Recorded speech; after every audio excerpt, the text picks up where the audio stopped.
So I want to share some couple of statements that just came out in a couple of hours, in past couple of hours, by President Trump.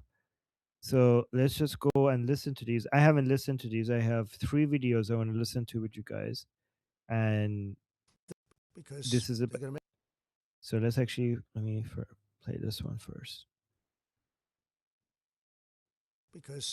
make a deal. They're going to make a deal. They did something yesterday that was amazing. Actually, they gave us a present, and the present arrived today.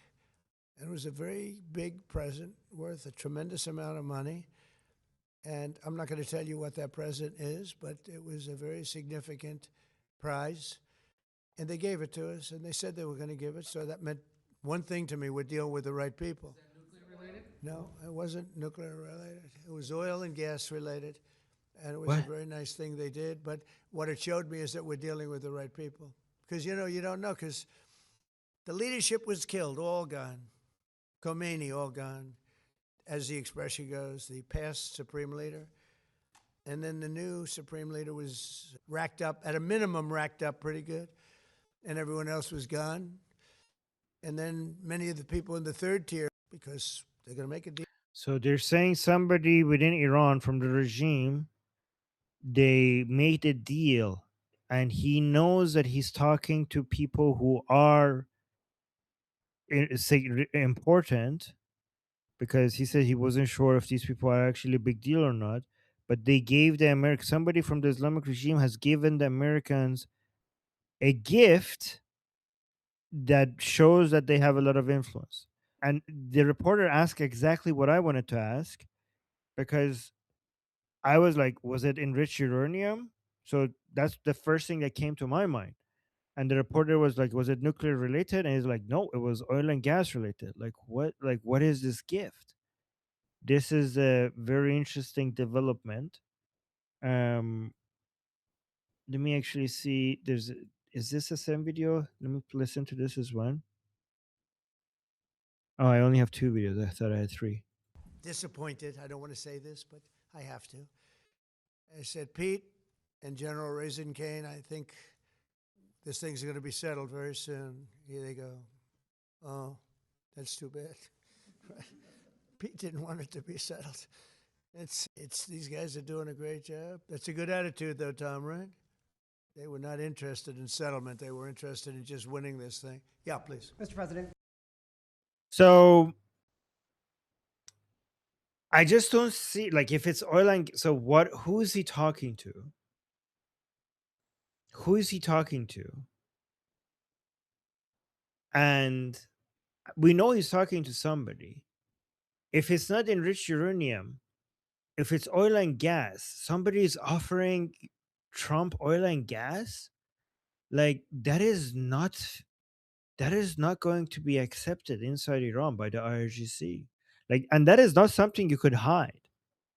That is not something that you could hide. If they're doing that, it would get exposed, and that would be that would be so embarrassing for the IRGC. There's no way that I could imagine the current state of IRGC being able to do anything like that. And even if they do anything like that, they have to, if they want, they have to go all the way, because President Trump will not be able to finish his military operations without a guarantee regarding the nuclear activity of the Islamic Republic. So I don't know what's happening here, but there's two things that come to mind. Is that one interpretation? I give you a negative and a positive one.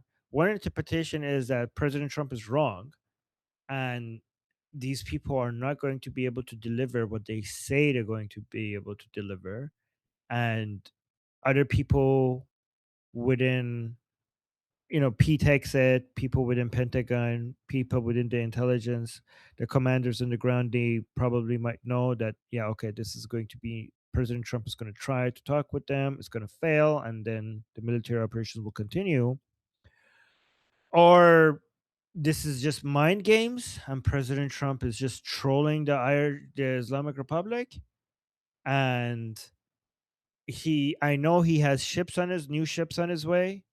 I know that the Marines are underway, And just like before, he's like giving them hope that there might be a settlement here, just so that we could that we could get some time from the Islamic Republic for these. Like we could, like, yeah, we're talking, and then hopefully the talks will work, and then just so that maybe the Islamic Republic will back down. Maybe they will not attack certain things that they can attack, just because some of them might be hopeful that something is going to happen, and then just use this as a way to move some ships, bring in the Marines, and then Trump will come out like, well, we tried and it didn't work out. We tried to stop it, but it didn't work out. And then it might be that, it might be mind games. If it is mind games, it would be funny for the Islamic Republic to fall for it the third time. If it is mind game, this would be like, imagine if the Islamic were like, oh, okay, they're actually going to do a deal and stop the military operation, and they're like, nope. That would be hilarious if, like, fool me once, fool me twice, no, fool me three times. Like, you could keep doing this with the Islamic Republic over and over again. I don't know. Ali, you also sent me an article regarding this. Ali, do you have any opinions on this? I would like, if you're here, I would like to hear your takes on this. Oh, I see also people Yeah, want this is all I wanted to talk about actually. Okay, to. so Okay. the deal, the prize that he got, we know it's not a lump sum of money. It's just useless. We know that it has to be oil and gas, and he said it was oil and gas unrelated. However, just as you said, whoever in the IRGC, this is one theory, okay? I'll give you two. The first theory is someone in the IRGC has enough power somehow to give command of these oil and gas refineries, or somehow has power over the Strait of Hormuz, which we know is impossible. The commanders are acting on their own. The regime would never allow someone to talk to Trump like that, et cetera, right? So that's very unlikely.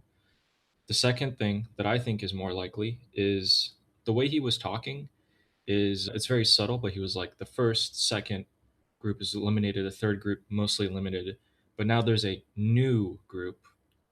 It's kind of suggesting that he's not talking to the regime. He could be talking to Pahlavi's team, and that this agreement is the future promise of excellent terms of trade of oil and gas, which is what the US has been after all along for this entire operation. It's one of their main objectives to not get this oil and gas to China. I think that this is probably some sort of agreement because he said the agreement was made yesterday, it arrived today. Okay, I can't be Pahlavi because it can't be Pahlavi because he's talking about they delivered on something. Like he's already seen, like he something has already happened, and which he saw. The way he talked about it is that he saw it as a sign that these are big deal people, right? So because if he's talking to somebody, he's the way he talked as is as if, well, we don't know if we're talking to somebody, if they're a big deal or not, but what they were able to do prove to President Trump that no, these are people that have some significance. Let's assume that he is talking to someone from the regime, then we can make another assumption.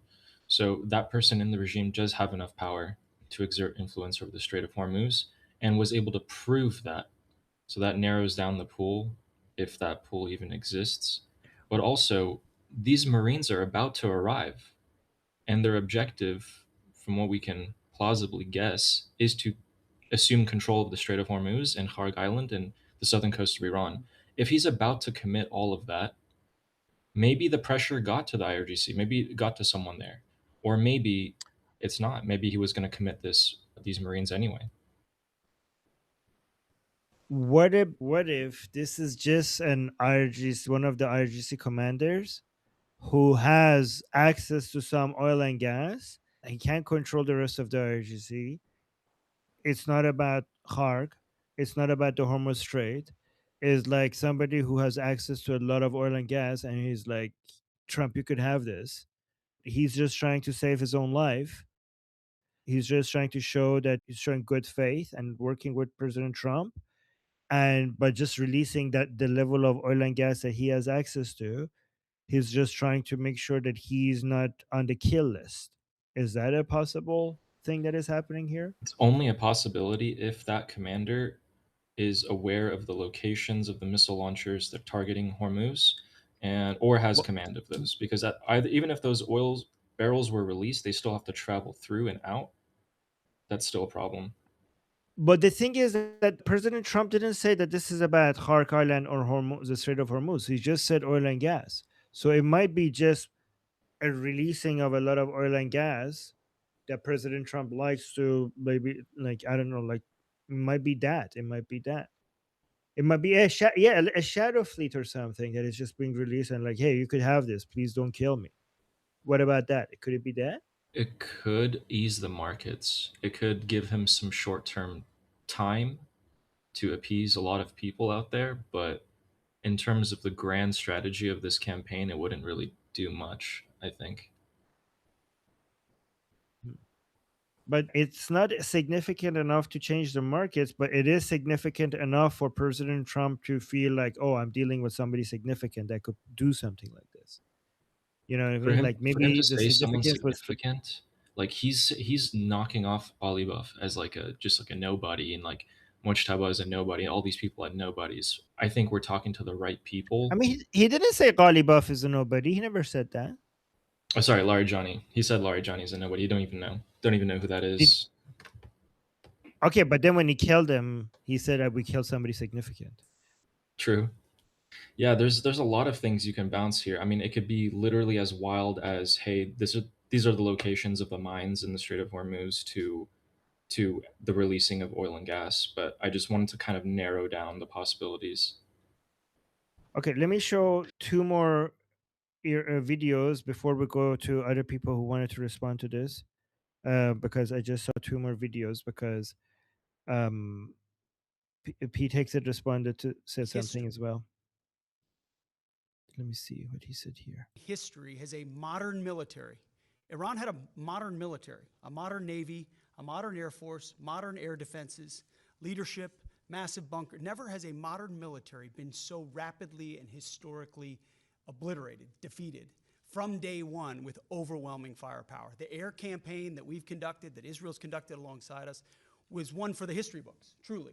And it's because we have a president of the United States that when he sends his warfighters out to fight, he unties their hands to actually go out and close with and destroy the enemy as viciously as possible from moment one. And that's why we see ourselves as part of this negotiation as well. We negotiate with bombs. Oh. You have a choice as we loiter over the top of Tehran, as the president talked about your future. The president has made it clear that you will not have a nuclear weapon. The War Department agrees. Our job is to ensure that. And so we're keeping our hand on that throttle as long as hard as is necessary to ensure the interests of the United States of America are achieved on that battlefield. This is not Iraq and Afghanistan. This is not a president who's interested in vague end states. He's been very clear with us about what we need to accomplish, creating the conditions for them never to have a nuclear capability, and that's exactly what we're doing in historic fashion. And then there's this other video. Let me see if this is also important or not. Hold on. Are you encouraging our allies in the Gulf to be more involved in the Iran operation? Yeah, I mean, a little bit, but more NATO. I think our Gulf allies have been pretty good, to be honest with you. UAE's been hit so hard. He got hit by 1,400 rockets, shot them all out of the air with our great Patriot missiles. Think of it, they shot 100 missiles at one of our aircraft carriers, the Abraham Lincoln, one of the biggest ships in the world, actually. And out of 101 missiles shot, every single one of them was knocked down in the sea. Think of that. Think of what that means. 101 missiles, highly sophisticated, very fast missiles shot. Out of 101, all 101 were shot down, and now, for the most part, lie at the bottom of the sea. It's pretty amazing, right? Our military is amazing, Pete. You know the attack I'm talking about recently? 101 shot. I said, wow. I saw that. You can see we have sort of pretty good equipment that we see. It's called the red line. Those red lines were thick, right? I said, that's a lot. And then we saw them one by one just get shot. And these guys that do the shooting are the coolest cucumbers ever. Most people, you don't have a lot of time. When a missile's going at 2,500 miles an hour, I don't care how far away it is, you don't have a lot of time. But I watched them sit down and think.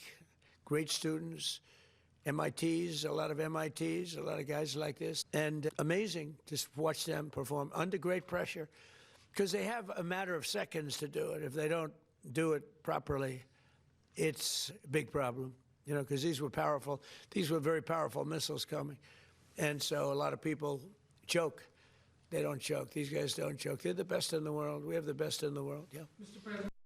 All right, so those are the two updates that we just got recently. So yeah, what do you guys think about that? But let me just before we go to the next person, Ali was on the list. Ali, what do you think about the any new ideas before we move on to other? He just told them, we're untouchable. We're going to stay here this entire time. We're going to continue to choke you out economically, and we're going to keep on doing it. At the same time, we're going to bomb you guys until you surrender or flee or something meaningful is achieved. Yeah, let me just tell you why I don't think we should be as worried as some people might be worried right now, is because at the end of the day, what President Trump wants can't be achieved unless we have full surrender by the Islamic Republic, right? And that's one reason. And also, I think this is, if you find what he's saying confusing, you know who else is finding it confusing? The Islamic Republic. And it's good to confuse your enemy. And I think that, you know, this is going to cause a lot of division and a lot of internal fighting within the Islamic Republic, which actually helps us get to the finish line closer.